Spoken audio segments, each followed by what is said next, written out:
लोकसभेचं जे प्रायोजित अधिवेशन आहे, महाअधिवेशन, या अधिवेशनामध्ये विशेष करून जमीन ही शेतकऱ्यांची शेतकऱ्यापाशीच असली पाहिजे आणि शेतीवर प्रत्यक्ष राबणारा शेतकरी कसेल त्याची जमीन, त्याच्या वाट्याला जमीन मिळायला पाहिजे. देशामध्ये समाजवादी राजकारणाची पिछेहाट होत असल्यानं काँग्रेस बीजेपी हे एकाच धोरणाच्या दोन्ही बाजू आहेत.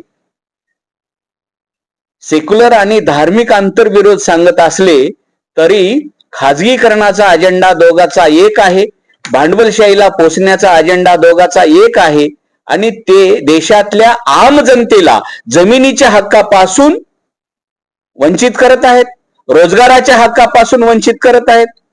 देशातल्या जनतेच्या मूलभूत प्रश्नावर त्यांनी बेदखल केलेली आहे.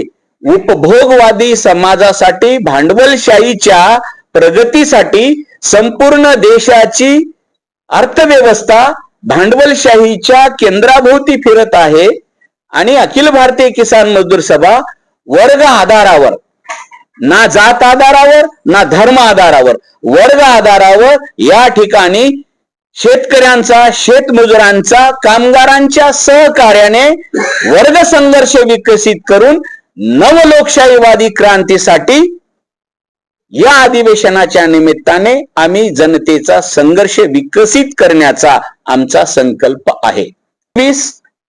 22, 23 मार्च 21 तारखेला रॅली आणि महासभा असेल. 22 आणि 23 तारखेला प्रतिनिधी सभा 2 दिवसाच्या आयोजित केलेल्या आहेत. 23 तारखेला नवीन राष्ट्रीय कार्यकारिणीची घोषणा आम्ही करू शकतो. स्थिती राष्ट्रीय अध्यक्ष पी तानिया आहेत. आम्ही अजून लोकांना नियोजित करालो, पण त्यानंतरच्या दुसऱ्या पत्रकार परिषदेमध्ये आम्ही नक्कीच फायनल झाल्यानंतर तुम्हाला सांगू सर, विनंती आहे आमची. अंदाजे कमीत कमी 25,000ची रॅली असेल.